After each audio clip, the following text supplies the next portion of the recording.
Yesterday we heard from the PM and the Home Secretary. Both said the government's plan to tackle the small boats crisis is working, it was making progress. Do you agree with that? Well, the only thing stopping illegal immigrants getting to the UK is the high wave height in the English Channel this year. A fishing boat skipper told me that last week.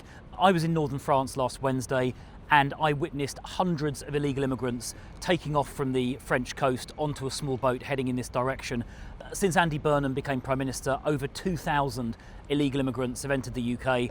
This problem is certainly not solved. I witnessed it with my own eyes. I saw the French gendarmes that Shabana Mahmood, the Home Secretary, is paying for, standing by and doing nothing while illegal immigrants crossed the beach and then got into a boat. This problem is not solved, and Andy Burnham is completely out of touch when he claims that it is. And Andy Burnham made the point yesterday that the number of NCA officers tackling smuggling gangs specifically has doubled since the start of 2025. Do you think putting the focus on going after the gangs is the right approach here? We heard all this before from Keir Starmer. He said he'd smash the gangs, and then 75,000 illegal immigrants crossed while Starmer was Prime Minister, more than under any other PM in history. The way to stop this is the Conservative plan, which is to leave the ECHR, which will enable us to deport all illegal immigrants within a week of arrival, with no asylum claim, no human rights claim, no court case and no hotel. And if we immediately deport illegal immigrants upon arrival back to their country of origin if possible, or a safe third country like Rwanda if not, if we do that, pretty soon they're going to stop bothering to make the crossing in the first place. And as you just said, your plan is to leave the ECHR. What do you say to people who might instinctively sort of wince when you say that this country is not interested in human rights? Well, there are plenty of countries around the world who have very good human rights records outside the ECHR, countries like New Zealand, Australia and Canada. And of course, human rights in this country long predate the ECHR. I think it's up to our democratically elected parliament to safeguard our domestic human rights, a parliament elected and accountable to the public. At the moment, the ECHR is preventing us from protecting our borders, and that is why we need to leave it. Broader point on this, how can people trust the Conservatives on this issue when the previous Conservative government made such a show of tackling this and didn't get the results that it wanted? Well, let's not forget that the Rwanda plan to deport illegal immigrants was due to start just after the election, but the Labour government cancelled it in one of their first acts after the general election. And the Conservative Party is now under new leadership, a new leader of the opposition, a new Shadow Home Secretary, which is me, and we have a detailed, credible plan to deport all illegal immigrants within a week of arrival. And we know from the experience in Australia about 13 years ago and the USA last year that that plan will work. And just finally, so Reform are holding a press conference today with Nigel Farage and Zia Youssef, and they're saying they would use the Navy to return small boats to France. What do you make of that policy, and are you worried about being shouted down on this issue? Well, once again, Reform have slogans and policies written on the back of a fag packet, but no credibility behind it. They can't answer basic questions like how they would properly fund the military. They haven't even got a defence spokesman, and they can't answer basic questions like what they would do if the French refuse to allow the illegal immigrants to be disembarked back in France. That's why our plan is different and it's credible. We would deport these illegal immigrants back to their country of origin, and if that's not possible, a safe third country like Rwanda. So only the Conservatives have a credible plan to fix this issue. We have to acknowledge the number of small boat crossings is down significantly on this period last year. 2,000 people, more than 2,000 people have crossed since you became Prime Minister. Are you satisfied with the work that's been done so far? The number of crossings is down by 50% this year compared with the same period in 2025. And the month we've just had, July, has been the lowest number for 6 years of people crossing. So clearly progress is being made, but we're not complacent. It's why I am here. It's why I've come down on Sunday to see the team, to listen to what they think needs to be done, what further can be done.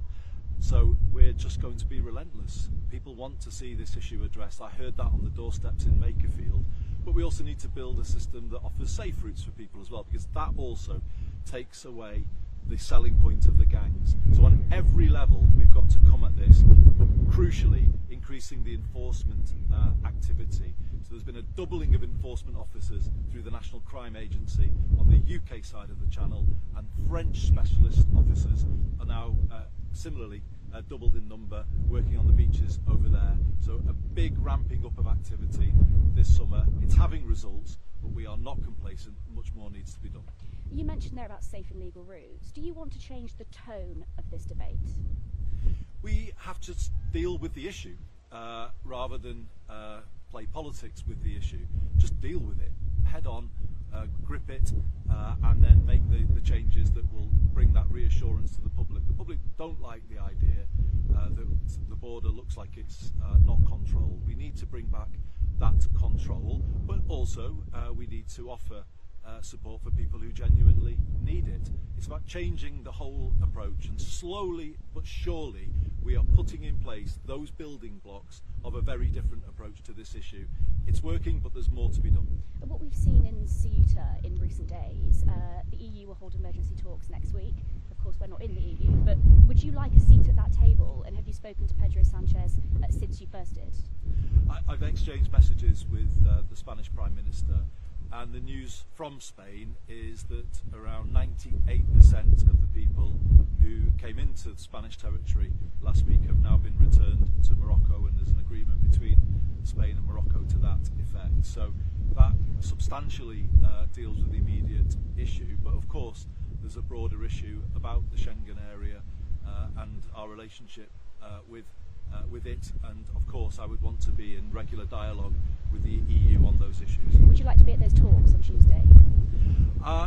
It's a matter for the EU as to whether or not, but our team certainly will be feeding in to those discussions. One question on the cost of living. Petrol prices are at a record high since the war broke out in Iran. Keir Starmer, Rachel Reeves, when they were in government, they spoke about warning retailers not to make excess profits out of this crisis. Do you want to go further? Can you introduce any practical policies that will actually bring down the price for people? Well, I will keep a close eye on any profiteering through this crisis, and I would of course bring in measures to achieve that and not allow there to be undue profits being made out of this situation. More broadly, we need to see a de-escalation, and that's been the UK position, and we've worked hard with all sides to get an agreement, and we hope that an agreement can be reached. So that's the biggest thing that will protect people from cost of living pressures as we go into the autumn and into the winter. We are working very, very hard on every single level to bring that about. Finally, Gianni Infantino, because I know you've had an opinion on this story, should he be replaced? I do not believe that he is the right man to lead football forward on the world stage. The plan that was put forward was offensive to many football people around the world, and it can't be the case that we just move on and forget that. It wasn't acceptable, and as I say, I don't believe he's the right man to lead FIFA. Thank you, Prime Minister. I thought I'd be forgiven, by the way, because the last question was on football, so I thought I'd go one more. Go one step further. Thank you very much. No problem. Thanks for coming out. Look, nobody wants to see those images of people crossing the channel. I don't want to see those images either. But what I'm here to talk about today is all of the work that we do not see, which is the work that the National Crime Agency and all of our operational partners are doing in order to disrupt the people smugglers. And it is having an impact. We've seen already 1,100 boats and engines seized. That is taking out of circulation equipment that would have been used in order to facilitate people crossing the channel. We've seen 1,900 arrests of people smugglers so far this year, which again is making a big difference for the ability of these people to smuggle people into boats across the channel. And we know we've already disrupted 46,000 crossings, so it is making a difference. That's why we're doubling the number of NCA officers, because we know that this is the work we need to do in order to secure our border. A grip on small boat crossings. Look, I think the most important thing that people need to hear from their Home Secretary is that I'm doing whatever it takes to secure our border, and that is what I've been absolutely laser-like focused on from the moment I became the Home Secretary, taking all of the measures that I know are needed in order to secure our border. That is the work that I've been talking to the National Crime Agency officers here about today. It's why we're doubling the number of officers, because we know their work is making a difference. We know that we are preventing crossings, and we can see some of that work start to bear fruit in terms of the numbers overall as well. But we also know we need to address all of the other elements of this problem. It's why I'm pursuing immigration reform to address the pull factors that draw people into boats in the Channel. I want to change the calculus. I want them to change their mind about whether they get on the boat in the first place. And it's also why we're increasing removals. Removals under this government are up 41%. We've removed nearly 70,000 people since we've been in power, and we will go further. So this is a big problem, a multi-layered crisis, and this government has a full spectrum response to it, and that is all I'm thinking about and all I'm focused on. And just rude, that's a fair criticism. Look, this government is taking action on every element of this crisis, on operational cooperation with international partners to take people and kit, people smugglers and their equipment out of circulation. We've made huge progress on that. We're pursuing prosecutions of people in this country as well.